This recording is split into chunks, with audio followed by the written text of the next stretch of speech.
SY BA sem 3 paper code number છે OESN 306. પેપરનું નામ કાવ્યશાસ્ત્ર ઉલ્લાસ 2.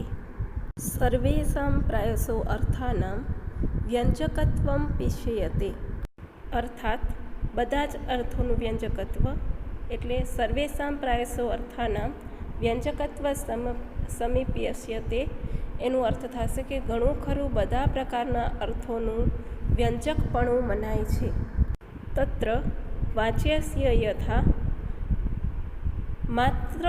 માત્ર ગૃહોપકરણ મધ્યમ ખલુ નાસ્તિતિ સાધિતમ ત્વયા તદપક્ષણ કિમ કરણીયમ એવમેવ ન વાસરઃ સ્થાયી. તેમાં વાચ્યનું ઉદાહરણ જોઈએ. જેમ કે માં આજે ઘરમાં જરૂરી સામગ્રી નથી એમ તમે જ કહ્યું છે, તો કહો શું કરવાનું છે? દિવસ એમને એમ રહેશે નહીં. અહીં તે સ્વેર વિહાર ઈચ્છે છે એમ વ્યંજિત થાય છે. આ છે એ વાચ્યનું ઉદાહરણ બનશે. લક્ષ્યસ્ય યથા સાધયંતી સખી સુભગમ ક્ષણે ક્ષણે દુનાસી મત્કૃતે સદ્ભાવ સ્નેહ કરણીય સદૃશકમ તાવદ વિરચિતમ ત્વયા. લક્ષ્યનું ઉદાહરણ જેમ કે હે સખી, પેલા સુભગને રીઝવતા મારા માટે તું ક્ષણે ક્ષણે દુઃખ પામી છે. સદ્ભાવ અને સ્નેહથી જે કરવું જોઈએ તેને યોગ્ય તે કર્યું છે. અહીં મારા પ્રિયતમ સાથે રતિક્રીડા કરીને તે શત્રુનું કામ કર્યું છે એવો લક્ષ્યાર્થ છે. અને તે દ્વારા પ્રેમીનું જે અપરાધીપણું પ્રગટ કરવું એ વ્યંગ્ય છે. કે અહીંયા અર્થમાંથી દરેક અર્થમાંથી છે એ વ્યંગ્ય નીકળે છે એની વાત કરવામાં આવી છે. આ છે એ લક્ષ્યનું ઉદાહરણ આપેલું છે. વ્યંગ્યસ્ય યથા પશ્ય નિશ્ચલ નિસ્પંદા બિસીની પત્રે રાજતે બલાકા નિર્મલ મર કતભાજન પરિસ્થિતા શંખ સુક્તિરીવ. વ્યંગ્યનું ઉદાહરણ જેમ કે જો કમળલતાના પાંદડામાં સ્થિર અને ફરકતી નથી તેવી બગલી છે એ નિર્મળ મરકતમણીના વાસણમાં મૂકેલી શંખની કટોરી અથવા શંખના પાત્રની જેમ સુંદર લાગે છે. અહીં હાલ્યા ચાલ્યા વિના એ શબ્દો વડે નિરાત અને તે નિરાત દ્વારા એકાંતનું સૂચન થાય છે. તેથી આ સંકેત સ્થાન છે એમ કોઈક સ્ત્રી કોઈકને કહે છે. સર્વેષાં પ્રાયસો અર્થાનાં વ્યંજકત્વમ પિષ્યતે. અર્થાત ઘણું ખરું બધા પ્રકારના અર્થોનું વ્યંજકપણું મનાય છે. અહીં આ કારિકાને છે એ આપણે સંદર્ભ સ્વરૂપે જોશું કે આચાર્ય મમ્મટ છે એ કાવ્ય પ્રકાશના બીજા ઉલ્લાસમાં 3 શબ્દ શક્તિઓ, 3 શબ્દો અને ત્રિવિધ અર્થોની ચર્ચા કરે છે. તેમના મત પ્રમાણે અભિધા, લક્ષણા અને વ્યંજના એ ત્રિવિધ શબ્દ શક્તિઓની મદદથી ક્રમશઃ વાચ્યાર્થ, લક્ષ્ય અને વ્યંગ્યાર્થ એમ 3 પ્રકારના અર્થો મળે છે. આની વિગતે ચર્ચા કરતાં પહેલાં તે ઉપરયુક્ત શબ્દોમાં એક અગત્યની સ્પષ્ટતા કરતાં જણાવે છે કે ઘણું કરીને બધા જ અર્થોનું છે એ વ્યંજકપણું પણ સંભવે છે. કે આચાર્ય મમ્મટે છે એ બીજા ઉલ્લાસની શરૂઆતમાં 3 શબ્દ શક્તિઓ, 3 શબ્દો અને તેના ત્રિવિધ અર્થોની ચર્ચા કરી છે. અને તેમના મત પ્રમાણે અભિધા, લક્ષણા અને વ્યંજના એ 3 શબ્દની શક્તિઓ છે. અને ક્રમશઃ વાચ્યાર્થ, લક્ષ્યાર્થ અને વ્યંગ્યાર્થ એ 3 પ્રકારના અર્થો છે.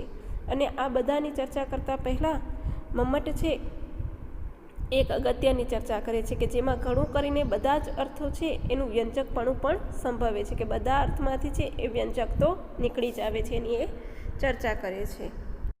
અહીં તેણે કરેલી સ્પષ્ટતા અનુસાર ઉપરયુક્ત 3 અર્થો છે એ પોતપોતાના સ્વરૂપ ઉપરાંત વ્યંજક પણ બની શકે છે. અહીં પ્રયોજાયેલા અપી શબ્દનો અર્થાનામ અને વ્યંજકત્વ એમ બંને સાથે સંબંધ છે. અને તેને આધારે વિદ્વાનો તેના ભિન્ન ભિન્ન અર્થઘટન કરવા પણ મથે છે. જેમ કે અહીં છે એ મમટાચાર્ય સ્પષ્ટતા કરતાં જણાવે છે કે 3 અર્થો છે એને પોતપોતાના સ્વરૂપ ઉપરાંત એમાંથી વ્યંજક પણ બની શકે છે. અહીં પ્રયોજાયેલો જે અપી શબ્દનો અર્થાનામ અને વ્યંજકત્વ એમ બંનેની સાથે સંબંધ રહેલો છે. અને તેના આધારે છે એ વિદ્વાનો તેના ભિન્ન ભિન્ન અર્થઘટન પણ કરે છે. જેમ કે નીચે મુજબ જોઈએ. પ્રોફેસર ગજેન્દ્ર ગડકરના મતાનુસાર અપી શબ્દ વ્યંજકત્વ સાથે લઈ શકાય, અર્થાત વાચ્ય, લક્ષ્ય અને વ્યંગ્ય એ ત્રણેય અર્થો છે એ પોતાનું સ્વરૂપ મેળવી રાખીને તે ઉપરાંત વ્યંજક પણ બની. કે પ્રોફેસર ગજેન્દ્ર ગડકર છે એમના મત અનુસાર જોઈએ તો અપી શબ્દ છે એ વ્યંજકત્વ સાથે લઈ શકાય છે. આથી વાચ્ય, લક્ષ્ય અને વ્યંગ્ય એ ત્રણેય અર્થો છે એ પોતાનું સ્વરૂપ મેળવી રાખીને એ ઉપરાંત વ્યંજક પણ બની શકે છે. અર્થાનામ શબ્દને અપી સાથે જોડતા ઉપરયુક્ત કારિકામાંથી સૂચવાય છે કે માત્ર વ્યંજક શબ્દ જ વ્યંગ્યાર્થ આપે છે એમ નહીં, પણ વ્યંગ્યાર્થ પોતે પણ બીજા વ્યંગ્યાર્થને જન્માવી શકે છે. આમ ત્રણેય પ્રકારના અર્થો પણ છે એ વ્યંજક જ છે એવું કહેવામાં આવ્યું છે કે માત્ર વ્યંજક શબ્દ છે એ જ વ્યંગ્યાર્થ નથી આપતું, પરંતુ વ્યંગ્યાર્થ પણ છે એ પોતે પણ બીજો વ્યંગ્યાર્થને જન્માવી શકે છે. આમ ત્રણેય પ્રકારના જે અર્થો છે એ પણ વ્યંજક છે એવું કહેવામાં આવ્યું છે કે જેમાં વાચ્ય, લક્ષ્ય અને વ્યંજક છે અથવા વ્યંગ્ય છે એ વ્યંજક બની શકે છે. કારિકામાં જે પ્રાયશ શબ્દનો પ્રયોગ પણ સહેતુક કરવામાં આવ્યો છે અને એ દ્વારા સૂચવાય છે કે વાચ્યાદી અર્થો છે એ હંમેશા વ્યંજક જ હોય એમ નથી, ક્યારેક ન પણ હોય. કારણ કે ત્રીજા ઉલ્લાસમાં જણાવ્યા પ્રમાણે બોલનાર, સાંભળનાર આદિની વિશિષ્ટતા વગેરેને કારણને લીધે વાચ્યાદી અર્થો છે એ વ્યંજક બનતા હોય છે. કારિકામાં જે પ્રાયશ શબ્દનો પ્રયોગ થયેલો છે એ હેતુ સાથે કરવામાં આવેલો છે અને એ દ્વારા આપણને સૂચવાય છે કે વાચ્યાદી જે અર્થો છે એ હંમેશા છે વ્યંજક હોય એમ નથી, ક્યારેક ન પણ હોય. કારણ કે ત્રીજા ઉલ્લાસમાં જણાવ્યા પ્રમાણે બોલનાર, સાંભળનાર આદિની વિશિષ્ટતાના કારણે છે એ વાચ્યાદી અર્થો છે એ વ્યંજક બનતા હોય છે. સુધાસાગરના મત પ્રમાણે પ્રાયશ શબ્દ દ્વારા સૂચવાય છે કે રસ જ્યારે પ્રધાન હોય ત્યારે તે વ્યંજક બનતો નથી, કારણ કે રસ એ વ્યંગ્ય છે, તેથી વ્યંગ્યાર્થ રસ પણ હોઈ શકે છે. જો રસરૂપી વ્યંગ્યાર્થ પ્રધાન હોય તો તે વ્યંજક બનતો નથી. એટલે સામાન્ય રીતે તો બધા જ અર્થોનું વ્યંજક હોઈ શકે, છતાં રસનું પ્રાધાન્ય ધરાવતો વ્યંગ્યાર્થ વ્યંજક હોઈ શકે નહીં. કે સુધાસાગરના મત પ્રમાણે આપણે જોઈએ તો પ્રાયશ શબ્દ દ્વારા એ સૂચવવા માંગે છે કે રસ જ્યારે પ્રધાન હોય છે ને ત્યારે તે વ્યંજક નથી બનતો, કારણ કે રસ એ જ વ્યંગ્ય છે અને તેથી વ્યંગ્યાર્થ પણ રસ હોઈ શકે છે. અને જો રસરૂપી વ્યંગ્યાર્થ છે એ જ પ્રધાન એટલે કે મુખ્ય હોય તો તે વ્યંજક બનતો નથી. આમ સામાન્ય રીતે બધા જ અર્થોનું વ્યંજક તો હોઈ શકે, છતાં રસનું પ્રાધાન્ય હોય ત્યાં વ્યંગ્યાર્થ જ વ્યંજક હોઈ શકે નહીં. ટૂંકમાં વાચ્ય, લક્ષ્ય અને વ્યંગ્ય એ ત્રણેય અર્થો છે એ પોતપોતાના સ્વરૂપ ઉપરાંત વ્યંજક પણ બની શકે છે. મમ્મત પોતાની આ વાતને સ્પષ્ટ કરતા 3 દ્રષ્ટાંતો પણ આપે છે. વાચ્યનું ઉદાહરણ જોઈએ. જેમ કે માં આજે ઘરમાં જરૂરી સામગ્રી નથી એમ તમે જ કહ્યું છે, તો કહો શું કરવાનું છે? દિવસ એમને એમ રહેશે નહીં.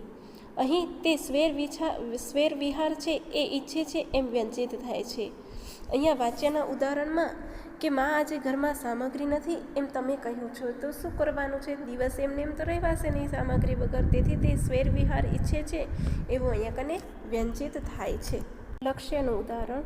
જેમ કે હે સખી, પેલા સુભગને રીઝવવા મારા માટે તું ક્ષણે ક્ષણે દુઃખ પામી છે. સદભાવ અને સ્નેહથી જે કરવું જોઈએ તેને યોગ્ય તે કર્યું છે. અહીં મારા પ્રિયતમની સાથે રતિક્રીડા કરીને જે શત્રુનું કામ કર્યું છે એવો લક્ષ્યાર્થ છે અને તે દ્વારા છે એ પ્રેમીનું અપરાધીપણું પ્રગટ કરવું એ વ્યંગ્ય પણ રહેલું છે. કે અહીંયા લક્ષ્ય છે એમાંથી વ્યંગ્યાર્થ, લક્ષ્યાર્થ તો નીકળે જ છે, સાથે સાથે જે વ્યંગ્ય નીકળે છે એ પણ દર્શાવેલું છે કે અહીં છે એ અપરાધીપણું છે એ પણ દર્શાવવામાં આવેલું છે. વ્યંગ્યનું ઉદાહરણ જોઈએ. જેમ કે જો કમળલતાના પાંદડામાં સ્થિર અને ફરકતી નથી તેવી બગલી નિર્મળ મરકતમણીના વાસણમાં મૂકેલી શંખની કટોરી અથવા શંખના પાત્રની જેમ સુંદર લાગે છે. અહીં હાલ્યા ચાલ્યા વિના એ શબ્દો વડે નિરાત અને નિરાત દ્વારા છે એક એકાંતનું સૂચન છે. તેથી આ સંકેત સ્થાન છે એમ કોઈક સ્ત્રી છે એ કોઈકને કહે છે. આમ અહીંયા એ વ્યંગ્ય છે એ વ્યંજકત્વ છે એ અહીંયા કને નીકળી આવે છે. આમ બધા જ અર્થો છે એનામાંથી કોઈ ને કોઈ વ્યંજક તો નીકળી આવે છે. જેમ કે વાચ્ય છે એમાં ઉદાહરણમાં આપણે જોયું કે માં જે જરૂરી ઘરમાં છે એ જરૂરી સામગ્રી નથી, તો એના દ્વારા છે એ આજે સ્વેર વિહાર ઈચ્છે છે એટલે કે બહાર જવા ઈચ્છે છે એવું વ્યંજિત થતું હતું. બીજું લક્ષ્યનું ઉદાહરણ જોયું કે હે સખી પેલા સુભગને રીઝવવા માટે થઈ અને તું ક્ષણે ક્ષણે દુઃખ પામી છે. સદ્ભાવ અને સ્નેહથી જે કરવું જોઈએ તેણે યોગ્ય તે કર્યું છે. અહીંયા મારા પ્રિયતમની સાથે છે એ રતિક્રીડા કરીને તે શત્રુનું કામ કર્યું છે એવું લક્ષ્યાર્થ નીકળે છે, અને તે દ્વારા જે પ્રેમીનું અપરાધીપણું એ પણ અહીંયા કને પ્રગટ થાય છે કે એ વ્યંગ્ય છે. ત્યાર પછી વ્યંગ્યનું ઉદાહરણ આપે છે કે જો કમરલતાના પાંદડામાં સ્થિર અને ફરકતી નથી તેવી બગલી છે એ નિર્મળ મરકતમણીના વાસણમાં મૂકેલી શંખની કટોરી અથવા શંખના પાત્રની જેમ સુંદર લાગે છે. અહીંયા ચાલ્યા વિના જે શબ્દો છે એના વડે નિરાત અને નિરાત દ્વારા છે એ એકાંતનું સૂચન થાય છે. તેથી આ સંકેત સ્થાન છે એમ કોઈક સ્ત્રી છે એ કોઈકને કહે છે, અથવા તું જૂઠું બોલે છે, તું અહીં આવેલો ન હતો એમ પણ વ્યંજિત થાય છે. આમ દરેક અર્થ છે એમાંથી કાંઈક ને કાંઈક છે એ વ્યંજકપણું તો નીકળી જ આવે છે. તેથી ઘણું ખરું છે એ બધા જ પ્રકારના અર્થોનું વ્યંજકપણું મનાય છે.